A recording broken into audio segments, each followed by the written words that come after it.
거래량은 박살났는데 신고가가 반 이상이다. 맨날 이런 이야기들 뜨고 있죠. 그리고 반대로 피 엄청 붙었다고 하는데 거래가 마이너스 나고 있다. 이런 경우도 제대로 된 신고가는 아니죠. 실거래가 보고 갔더니 가서 보니까 거기다 피를 붙여달래요. 이런 경우도 많죠. 굉장히 많이 당하더라.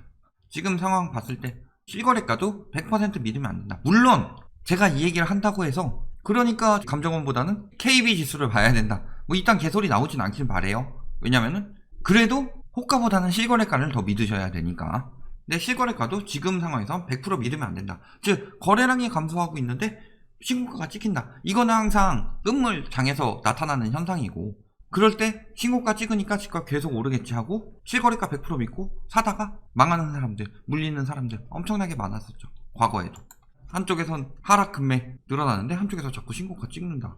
이게 혼조다. 맨날 이렇게 이야기하죠. 그리고 2주 만에 하락 전환했고 전세값은 뭐 70주대 상승인데 지금 강남 하락세 전환했죠. 집값 상승 계속된다. 근데 막 이런 데는 또 계속 오른다. 신고가 행진 뭐 이런 이야기 나오면서 100% 믿으면 안 된다는 거죠. 일단 가장 주의해야 될 점은 뭐예요? 일단 거래 절반 신고가, 요거 저희가 전수조사에서 한번 했었죠. 10월 말쯤에 전수조사에서 한번 이야기했는데, 이 신고가의 대부분은 첫 번째 진짜 신고가도 있죠. 두 번째 신고가 타이도 있다. 신고가 찍고 떨어졌다가 다시 얘랑 같은 가격 한번 찍었는데 역대 최대 가격, 이때 한번 나왔는데 이미. 이런 경우 있죠. 또 어떤 거 있어요? 첫 거래도 신고가라고 잡고 있다. 신고가는 신고가죠. 거래가 없었다가 첫 거래가 됐어요. 이것도 신고가는 신고가죠. 굉장히 오랜만에. 아무리 지금 뭐 급매물이 나온다고 하더라도 2013년에 거래가 되고서 지금 거래가 됐어요. 조금 뭐 떨어지다 2015년부터 거의 쭉 올랐죠.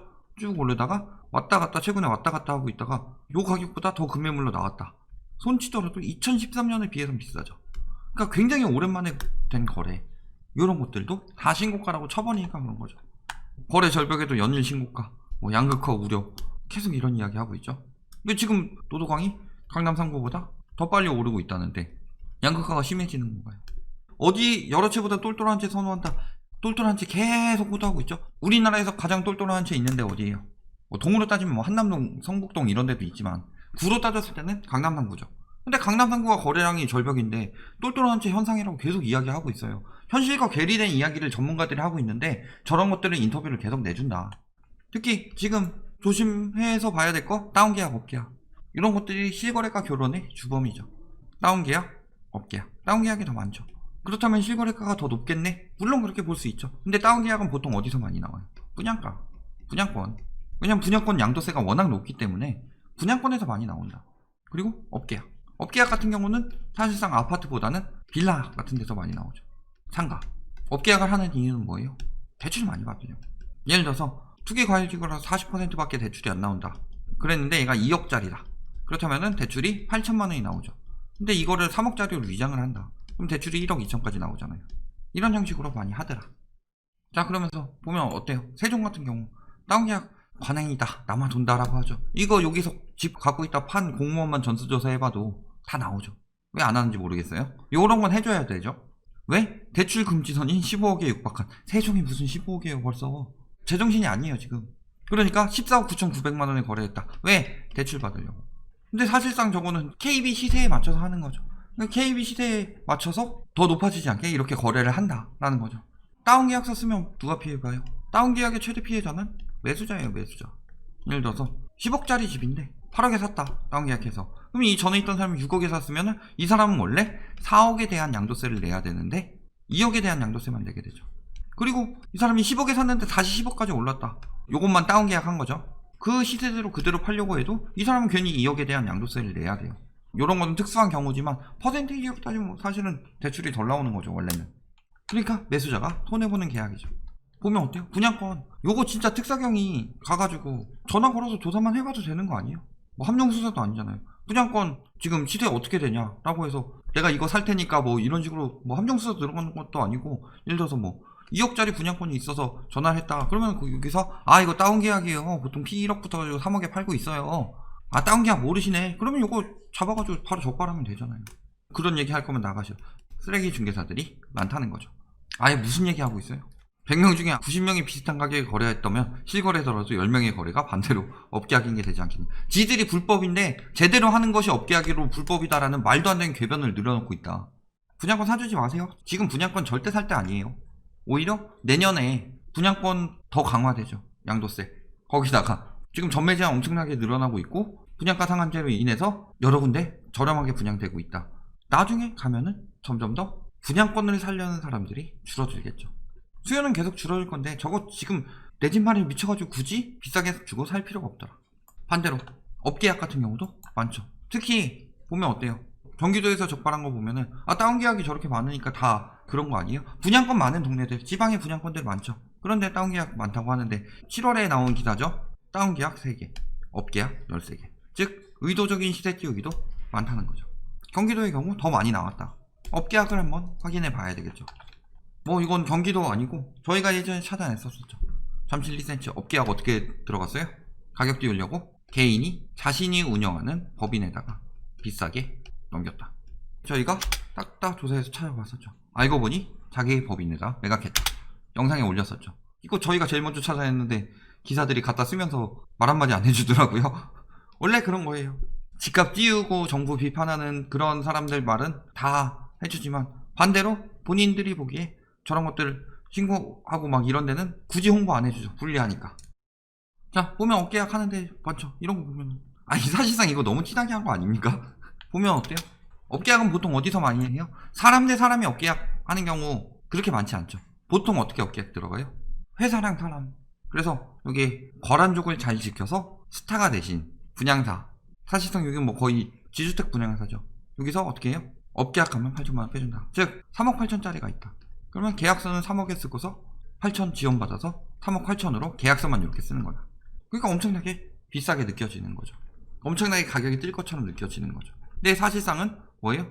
털어내기 위해서 하는 거죠. 업계약하면 뭐가 유리해진다? 아까 말씀드렸지만 대출받기 굉장히 유리해진다. 그래서 3억에 40%면 1억 2천 대출 받죠. 근데 이렇게 하면 얼마 대출이 더 나와요? 1억 5,200, 3,200만 원이 대출이 더 나올 수 있으니까 팔기도 유리해지죠. 이런 식으로 많이 한다. 특히 이런 거는 빌라 같은 데서 많이 쓰는 수법이죠. 거기다 보면 어때요? 여기도 거래가 없거나 뭐 평균 계산에 포함됐습니다. 저층이지만 거래가 없거나 해가지고 포함했습니다. 뭐 이런 식으로 나오고 오르는 거는 포함하고 떨어지는 거는 평균에서 제외하고 그 다음에 뭐 저층이지만 일반층 거래 가격 이상이기 때문에 포함했습니다. 일반층 거래 가격 이상이면 포함하는 거죠. 이하면 안 넣고. 제가 그래서 호갱 예스 저기 완전 실거래가 보고 믿으면은 요 그래프 보고서 믿으면은 호갱 되는 거다. 그런 얘기 많이 했었죠. 여기서 더럽게 구라를 많이 치더라. 그러니까 예를 들어서 평균 시세 5억짜리다. 근데 다음 달에 6억 5억 거래 나오고 그 다음 달에 4억 5억 거래 나왔다. 그렇다면 여기는 6억 거래를 포함해가지고 평균 5억 5천으로 내고 이 경우에는 4억은 이상 거래라고 해서 평균 5억 낸다. 그러면 그래프가 이런 식으로 나오니까 별로 안 떨어지는 것처럼 보이죠. 호갱 예스의 수법이더라. 그래서 보면은 이런 거래들이 있는데 안 찍히죠. 자, 그래서 이런 것들 잡아낸다고 거래 분석원 설치한다고 하는데 문제는 뭐예요? 뒤처지고 있는 게 문제더라. 사실상 제가 지금 저렇게 기사화 된 것들만 이야기했는데 그 외에도 실거래가 믿으면 안 되는 것들 많죠? 예를 들어서 자전거래가 많죠. 가격 띄우기에서 자전거래도 은근히 심심치 않게 돌아간다. 또 어떤 경우 있어요? 분양가 띄우기도 많이 하죠. 특히 이상하게 분양 단지가 생기면은 이 근처에 가격이 뛰기 시작한다. 조금만 더 멀어져도 안 뜨는데 그렇다면 얘네들이 갑자기 떴다가 떨어져요. 결국에 얘 분양 끝나면 떴다 떨어지고 그래요.